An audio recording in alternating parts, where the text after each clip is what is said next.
할렐루야. 아멘. 네, 장차 개발하 하리라 라는 말씀 주제로 말씀 같이 나눠보겠습니다.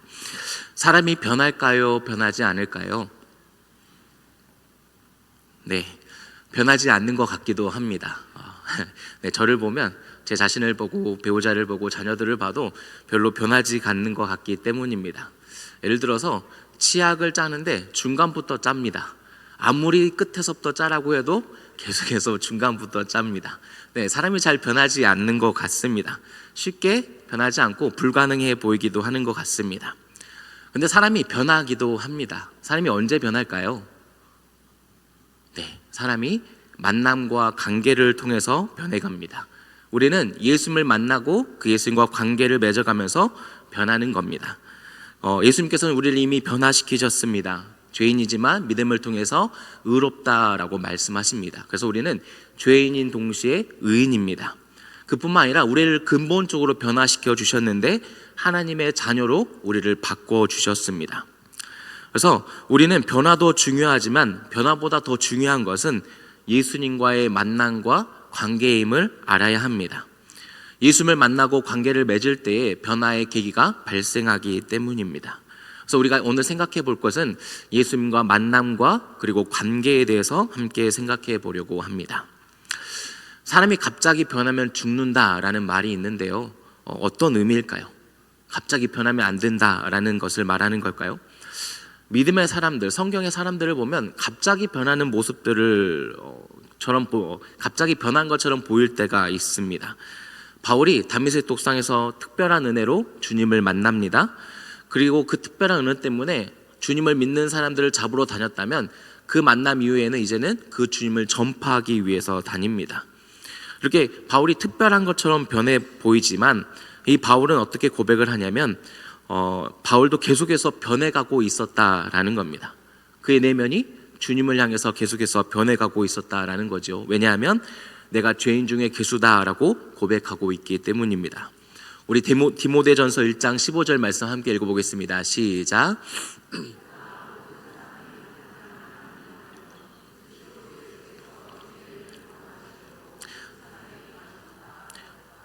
죄인 중에 내가 괴수니라. 아멘.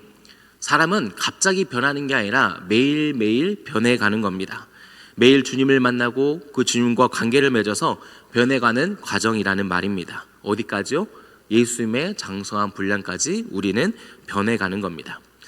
우리의 눈에 보이기에는 사람이 정말 위대해 보인다, 바울처럼 위대해 보이는 사람도 갑자기 변하는 것이 아니라 그의 내면이 나는 괴수라고 말할 정도로 매일같이 변해가는 삶을 살아가고 있었다. 다시 말해서 특별한 사람이 갑자기 변하는 것이 아니다라는 말입니다.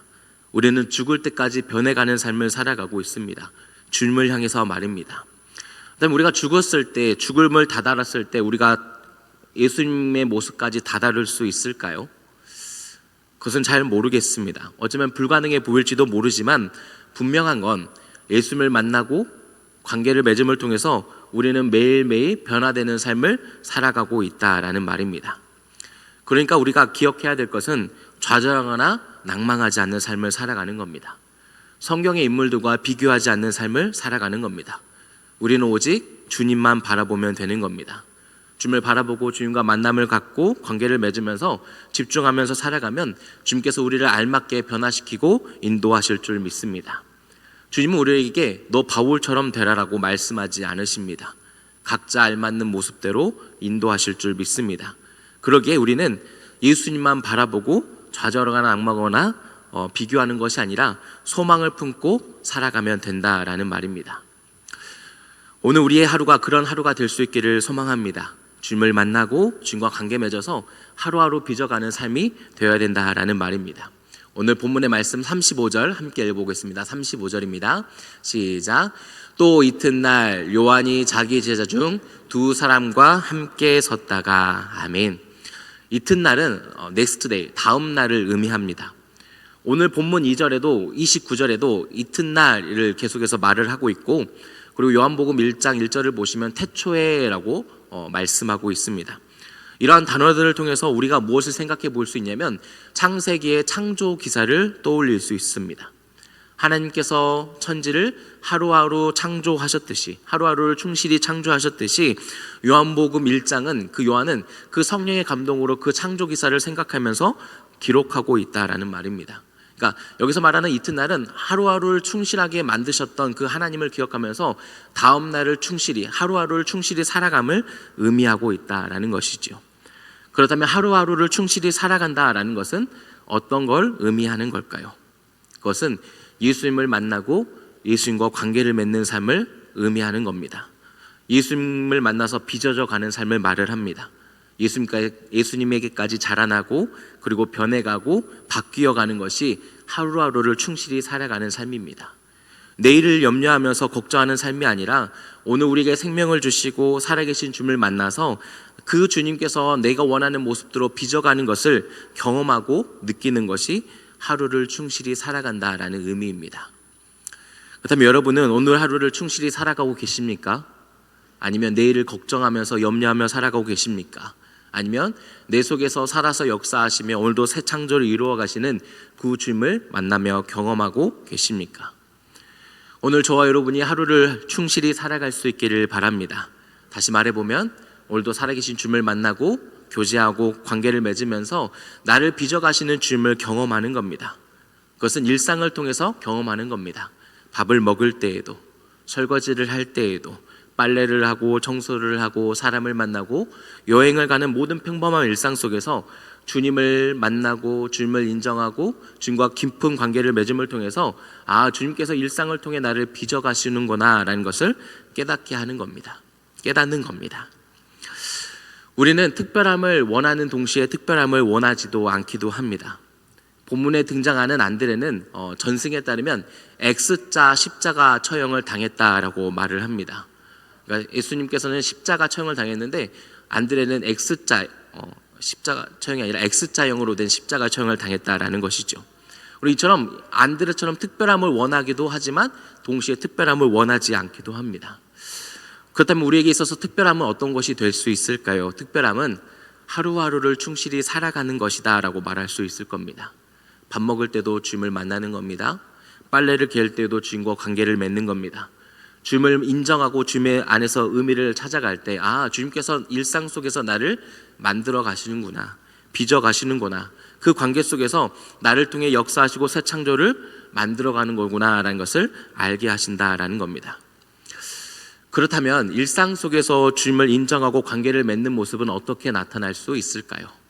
그것은 감사로 나타날 수 있다라고 생각을 합니다. 우리 요한복음 11장 41절 말씀 함께 읽어보겠습니다. 시작.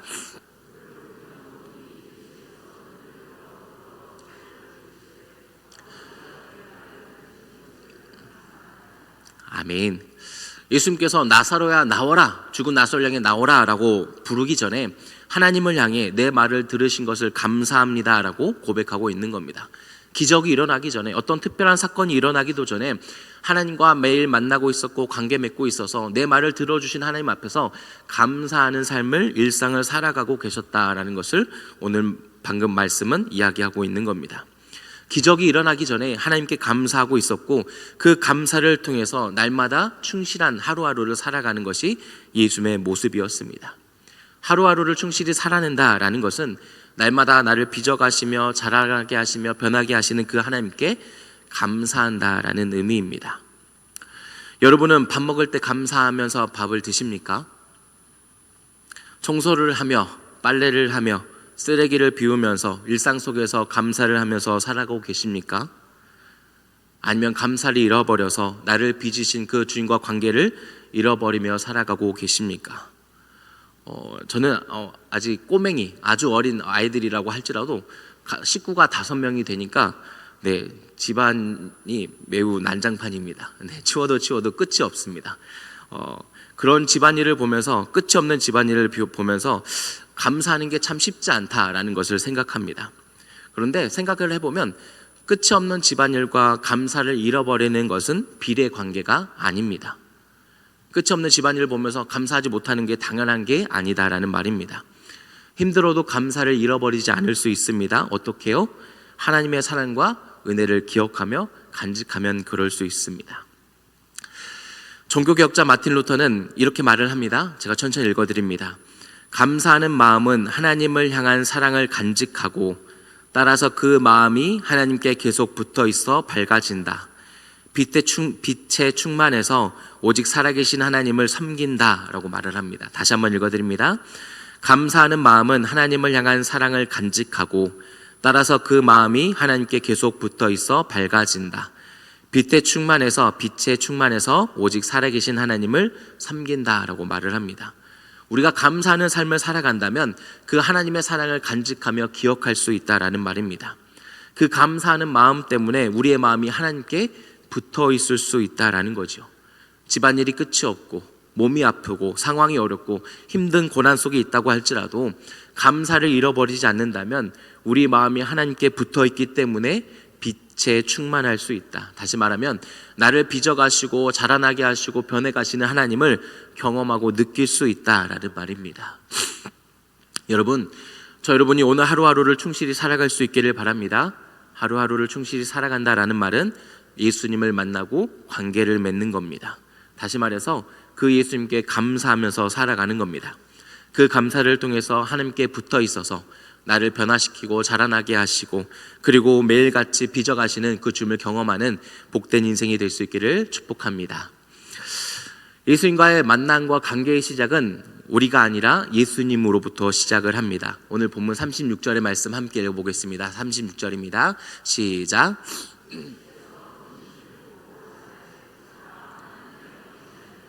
아멘. 예수님께서 거니십니다. 예수님께서 돌아다니십니다. 성경에서는 예수님께서 이 땅에 오셔서 얼마나 많이 돌아다니고 사역을 하셨는지 말씀하고 있습니다. 이것은 예수님께서 역마살이 있어서가 그렇게 돌아다닌 것이 아니었습니다. 예수님은 사람을 만나기 위해서 복음을 증거하기 위해서 계속해서 돌아다니셨습니다. 관계를 맺기 위해서 거니셨다라는 말입니다. 아픈 이들을 찾아가셨고 주님이 필요한 이들을 향해 나아가셨고 복음이 필요한 것을 향해서 주님은 용기를 내어서 두루두루 돌아다니셨습니다. 안드레와 이름 모를 요한의 제자가 저기 메시아 하나님의 어린 양이다 라는 소리를 듣고 예수님을 따라갑니다. 근데 그 따름보다 먼저 있었던 것이 무엇이냐면 예수님께서 이 땅에 오셨고 거니셨다라고 말씀하고 있습니다. 예수님께서 이 땅에 먼저 오셨고 거니셨기 때문에 하나님의 어린 양이라는 소리를 듣고 두 사람이 예수님을 따를 수 있었다라는 말입니다. 예수님께서 삭개오를 향해 내려와라, 내가 오늘 너희 집에 유하여야겠다라고 말씀하신 것도 삭개오가 나무 위로 올라간 것도 있지만 먼저는 예수님께서 이 땅에 오셨고 그곳을 거니셨기 때문에 두루 돌아다니셨기 때문에 삭개오를 향해서 내려오라고 하며 너희 집에 유하겠다라고 말씀하고 있습니다. 시작은 우리가 아니라 예수님으로부터 만남이 시작됐다라는 겁니다. 이것이 얼마나 은혜이며 감동이 되십니까? 너무나 감동이 됩니다. 내가 하나님을 사모한 것 같고 내가 주님을 갈망하는 것 같고 내가 주님을 먼저 만나고 싶어 했던 것 같지만 시작은 하나님으로부터라는 말입니다. 예수님께서 이 땅에 오셨기 때문에 예수님께서 두루 도난하시기 때문에 예수님을 만날 수 있었고 관계를 맺을 수 있었다는 것이 은혜입니다. 오늘 우리가 주님을 만나고 싶고 주님을 갈망하는 것 같지만 문 밖에서 먼저 두드리시는 주님의 음성이 있었기 때문에 우리가 주님을 만날 수 있고 관계를 맺을 수 있다라는 말입니다. 이것이 우리에게 감동이고 은혜가 됩니다. 그 예수님을 거니시는 모습을 보고 요한이 말합니다. 하나님의 어린 양이다 라고 말을 합니다. 그 소리를 듣고 두 제자가 예수님을 따릅니다. 오늘 본문 37절의 말씀 함께 읽어보겠습니다. 37절입니다. 시작. 두 제자가 그 말을 듣고 예수를 따르거늘. 아멘. 두 제자가 이 말을 듣고 예수님을 따르는 이유는 무엇입니까? 예수님이기 때문입니다. 다른 이유가 있어서가 아니라 예수님이기 때문에 두 제자가 예수님을 따릅니다. 당시 선생과 제자의 관계는 엄격했습니다. 그럼에도 불구하고 요한이 순순히 자신의 두 제자를 보내준 이유는 무엇입니까? 예수님 때문입니다. 다시 말해보면 결국 예수님을 따름과 보냄의 이유는 예수님 때문이다라는 말입니다. 예수님을 만나고 관계를 맺기 위해서 따르고 보내는 겁니다. 즉 예수님과 관계를 맺기 위해서 인간관계는 보내기도 하고 따르기도 한다라는 말입니다. 우리에게 적용을 해보면 우리는 예수님과 만나기 위해서 인간관계를 보내기도 하고 따르기도 한다라는 것은 하나님 앞에 단독자로 선다라는 말입니다. 하나님 앞에 홀로 설 수 있어야 된다라는 겁니다.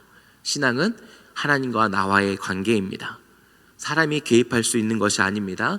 오직 예수님만 중보자로 함께 서실 수 있습니다. 그러니 오늘 우리는 하나님 앞에 홀로 설 수 있어야 합니다. 목사가 신앙 점검을 해주며 도움을 주는 게 아닙니다. 우리는 각자 하나님 앞에 홀로 서는 것이며 오직 중보자 되신 예수님뿐만 같이 서실 수 있습니다. 그래서 우리 사람들은 모두 예수님까지 함께 자라나는, 그리고 함께 빚어져가는 동역자이고 공동체일 뿐입니다. 그 안에서 각자 역할만 다를 뿐입니다. 손의 역할과 발의 역할이 다른 것처럼 말입니다. 그러니 우리는 사람을 내려놓고 하나님 앞에 홀로 설 수 있어야 합니다. 여러분은 외로움과 고독의 차이를 아십니까? 저를 좀 중간이 넘어가고 있습니다. 외로움과 고독의 차이를 아십니까? 외로움은 감정적으로 결핍된 상태를 말합니다. 원하지 않는 부정적인 감정을 느끼는 것이죠. 사람이 아무리 많을지라도 소외감을 느끼면 외롭다라고 말하는 것처럼 별로 좋지 않은 부정적인 감정을 외로움이라고 말합니다. 근데 반대로 고독은 선택하는 겁니다. 나 혼자 있어야겠다. 나 아무리 사람이 많아도 혼자 있을 시간이 필요하다 하면서 혼자 있음을 선택하는 것이 고독입니다. 그래서 독일 철학자 폴 틸리히는 혼자 있는 아픔을 외로움이고 혼자 있는 즐거움이 고독이다라고 말을 합니다. 어떻게 혼자 있는데, 고독한데, 그 혼자 있음을 선택했는데 즐거울 수 있을까요? 우리 믿는 사람에게 적용을 해보면 믿는 사람들은 주님을 만나기 위해서, 관계 맺기 위해서 혼자 있음을 선택하는 고독한 사람들입니다. 그 고독을 통해서 우리는 즐거움을 느낄 수 있습니다. 왜냐하면 그 즐거움은 관계 속에서, 친밀한 관계 속에서 느낄 수 있기 때문입니다. 우리 출애굽기 19장 20절의 말씀 함께 읽어보겠습니다. 시작. 여호와께서 시내 산 곧 그 산 꼭대기에 강림하시고 모세를 그리로 부르시니 모세가 올라가매. 아멘. 하나님께서 모세를 부르실 때 혼자 단독자로 하나님 앞에 섭니다. 하나님 앞에 홀로 고독하게 서는 겁니다.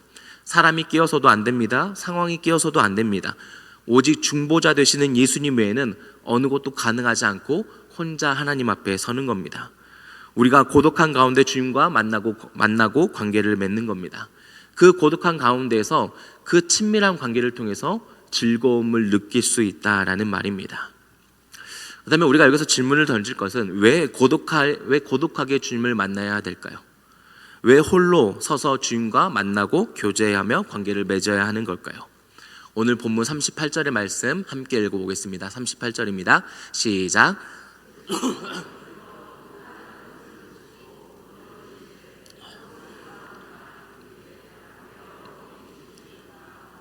랍비는 번역하면 선생이라. 아멘. 우리가 고독해야 되는 이유, 홀로 하나님 앞에 서는 이유는 주님께서 우리를 향해 무엇을 구하느냐라고 묻고 계시기 때문입니다. 주님을 따르는 목적이 무엇이는지, 왜 따르고 있는지 우리에게 묻고 계시기 때문입니다.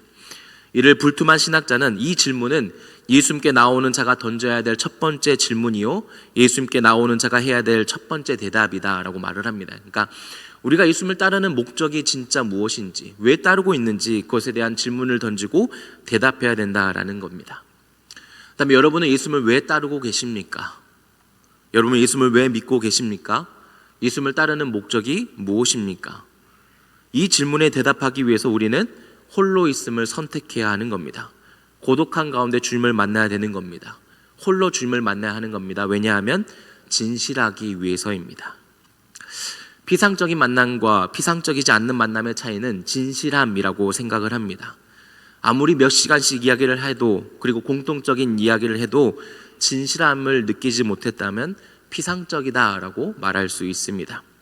사람들이 만나서 2시간씩 이야기를 하고 나서도 나 아직 내 이야기 시작하지도 못했는데 라고 말하는 그 말 속에는 아직 진실을 이야기하지 못한 아쉬움이 남아있을 수도 있습니다. 진실함이란 내 내면 속에 있는 것을 솔직하게 말하는 것을 말합니다. 드러내는 것을 말합니다. 그럼을 통해서 친밀함을 느낄 수 있고 그 친밀함을 통해서 고독한 가운데도 즐거울 수 있다라는 말입니다. 여러분 하나님 앞에서 진실하십니까? 내 속에 있는, 내 내면에 있는 것을 다 드러내어 주님께 말씀드리는 삶을 살아가고 계십니까? 그 진실함 때문에 하나님과의 만난 관계 속에서 즐거움을 느끼고 친밀함을 느끼고 계십니까? 우리는 종종 하나님 앞에서도 가면을 쓰면서 살아갑니다. 하나님께서 다 아시고 내 내면도 다 아시고 내가 모르는 것도 하나님께서 다 아신다라는 것을 우리가 알고 있음에도 불구하고 하나님께 숨기고 가면을 쓸 때가 참 많다라는 겁니다. 왜 그럴까요? 왜 하나님 앞에서도 진실하지 못하고 가면을 쓰면서 살아가는 걸까요?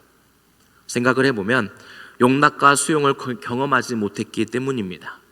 진실하게 말했는데, 솔직하게 말했는데 용납받기보다는 지탄을 받았고 손가락질 받았던 경험이나 짐작이 하나님 앞에서도 진실하지 못하게 만드는 겁니다.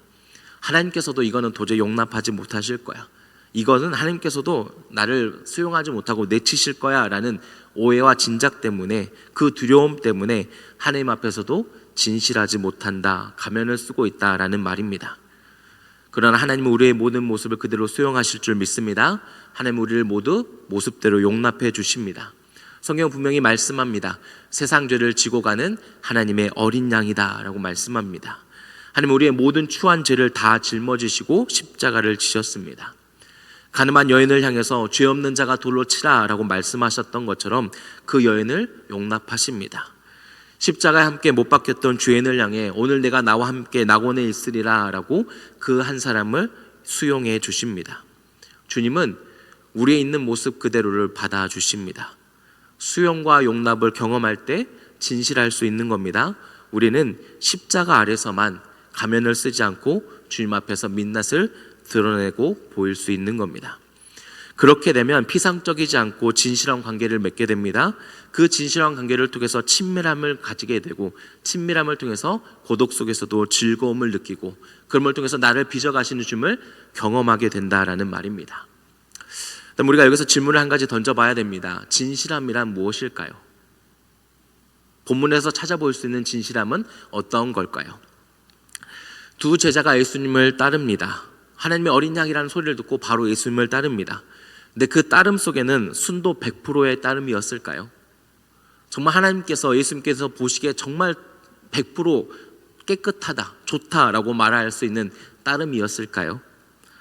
당시 잘 나가는 세례요한이 인정하는 예수님이었습니다.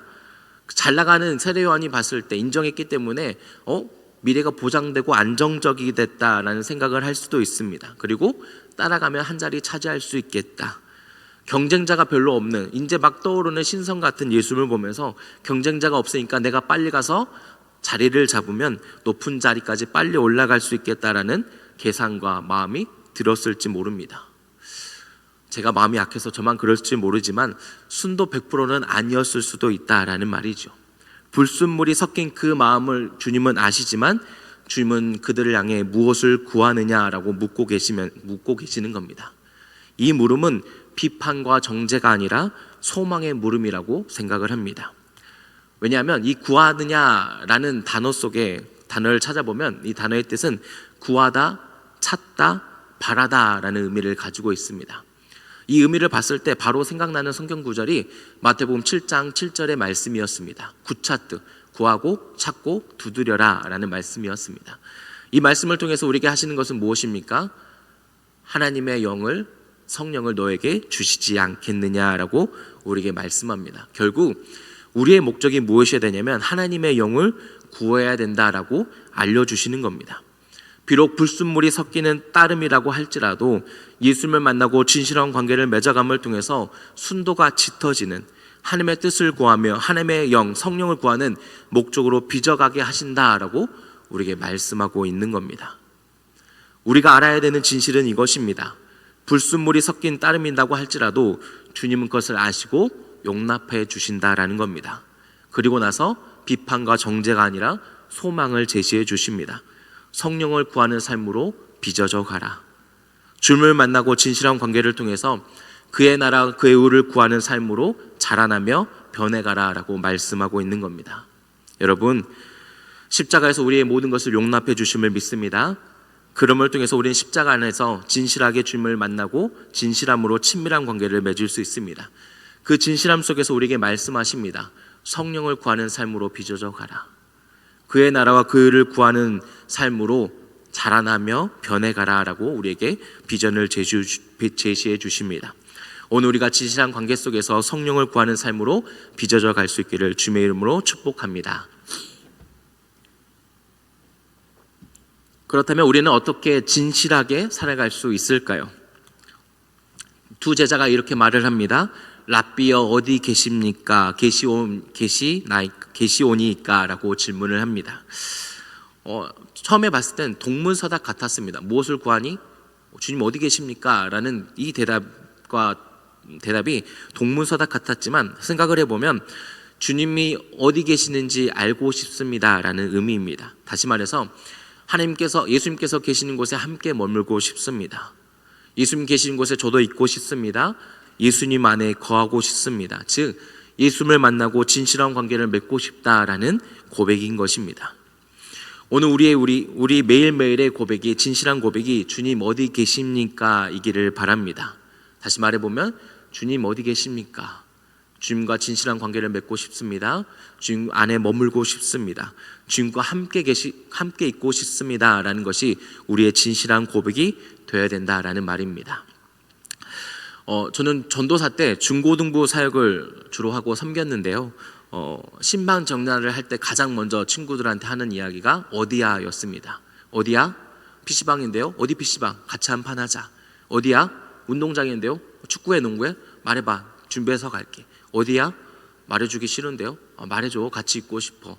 어디야? 라는 질문은 함께 있고 싶다라는 의미입니다. 이 두 제자가 어디 계시옵니까? 라고 물었던 것은 제가 주님과 함께 있고 싶습니다. 함께 머물고 싶습니다. 주님과 진실한 관계를 맺고 싶습니다 라는 의미입니다. 결국 이게 우리의 진실한 고백이 되어야 된다는 이유는 주님께서 우리의 말씀의 빛을 비춰주셔서 내가 주님을 따르는 그 모습 속에서도 불순한 모습들, 순도가 옅은 그 모습들을 보여주실 때가 있습니다. 내 욕망과 내 정욕을 위해서 따르는 모습들을 보여주실 때도 있습니다. 그럼에도 불구하고 주님 어디 계십니까? 주님과 함께 머물고 싶습니다. 주님과 깊은 관계를 맺고 진실한 관계를 맺고 싶습니다가 우리의 진실한 고백이 되어야 된다라는 말입니다. 내가 주님을 따를 때도 그 정욕과 욕망이 보이지 않을 때도 있습니다. 그럼에도 불구하고 우리의 진실한 고백은 주님 어디 계십니까? 주님과 함께 머물고 싶습니다. 주님과 관계를 맺고 주님과 친밀한 관계를 맺고 싶습니다가 우리의 진실한 고백이 되어야 된다라는 말입니다. 결국 우리는 주님 어디 계십니까? 내가 주님을 따름에 있어서 불순한 마음이, 내 정욕과 내 욕망이 여전히 있지만 그럼에도 불구하고 제 진실한 고백은 주님과 만나고 주님과 깊은 교제, 진실한 교제를 맺고 싶습니다에 우리의 진실함이 있어야 된다라는 말입니다. 여러분, 우리의 진실함이 주님 어디에 계십니까에 있기를 소망합니다. 주님 만나고 싶습니다. 주님 안에 머물고 싶습니다. 주님과 진실한 관계를 맺고 싶습니다 라는 것입니다.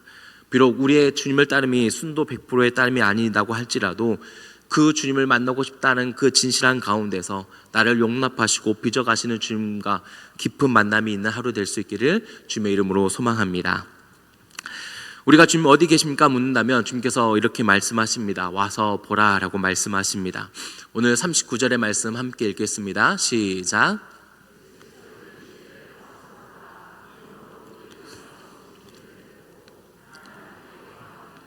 때가 10시쯤 되었더라. 아멘. 예수님께서 항상 우리를 오라, 와서 보라 라고 초청을 하십니다. 그리고 보여주셨던 게 있는 것 같은데 무엇을 보여주셨을까요? 궁금하기도 합니다. 진실한 예수님의 사랑과 마음을 보여주셨을까요? 하나님의 사랑을 보여주셨을까? 이야기하지 않으셨을까요? 생각을 해봅니다. 내 말씀을 준비하면서 가슴 아프지만 가장 먼저 생각났던 성경 구절이 누가복음 14장의 성경 구절이었습니다. 누가복음 14장에 보면 큰 잔치에 관한 비유가 나옵니다. 한 주인이 큰 잔치를 베풉니다. 그래서 사람들을 초청합니다. 근데 초청받은 사람들은 나는 밭을 사서 그곳에 가야 합니다 라고 정중하게 거절합니다. 어떤 사람은 소 5개를 샀기 때문에 시험하러 가야 됩니다 라고 말을 합니다. 나 이제 장가 가서 가지 못합니다 라고 말을 합니다. 큰 잔치를 베풀었는데 우리를 초청하시는데 우리는 예수님을 만나고 진실한 관계를 맺는 것보다 다른 관계에 더 관심을 가지고 그곳에 가 있다라고 성경은 말씀하고 있는 겁니다. 예수님은 우리를 항상 초청하십니다. 우리를 초청해서 만나자고, 진실한 관계를 맺고 살아가자라고 말씀하십니다. 그런데 우리는 항상 그 초청에 대해서 거절하며 다른 것에 관심을 두고 살아가고 있다라는 거죠. 결국 바쁘다는 이유로 주님과 시간과 장소를 내어드리지 않는 것이 우리의 진실한 모습일 수 있습니다. 시간과 장소를 내어드리지 않는다는 것은 함께 머무를 수 없다라는 것을 또한 말합니다. 우리 요한복음 15장 7절의 말씀 함께 읽어보겠습니다. 시작. 내 말이 너희 안에 거하면 무엇이든지 원하는 대로 구하라. 그리하면 이루리라. 아멘. 주님께 초청을 받아서 주님 안에 거한다라는 의미는 주님의 말씀 안에 거한다라는 것을 요한복음은 말씀하고 있습니다. 내가 아무리 바빠도 성경을 읽는 겁니다. 내가 아무리 바빠도 장소를 내서 주님의 말씀을 묵상하는 겁니다. 말씀 안에 거하는 것이 주님 안에 거하는 것이다 라고 말씀하고 있기 때문입니다. 이렇게 말씀 안에 거할 때 가지는 포도나무에 붙어서 열매를 맺을 수 있는 겁니다. 열매를 맺는다라는 말은 자라나고 변화되며 빚어져 간다라는 것을 의미합니다.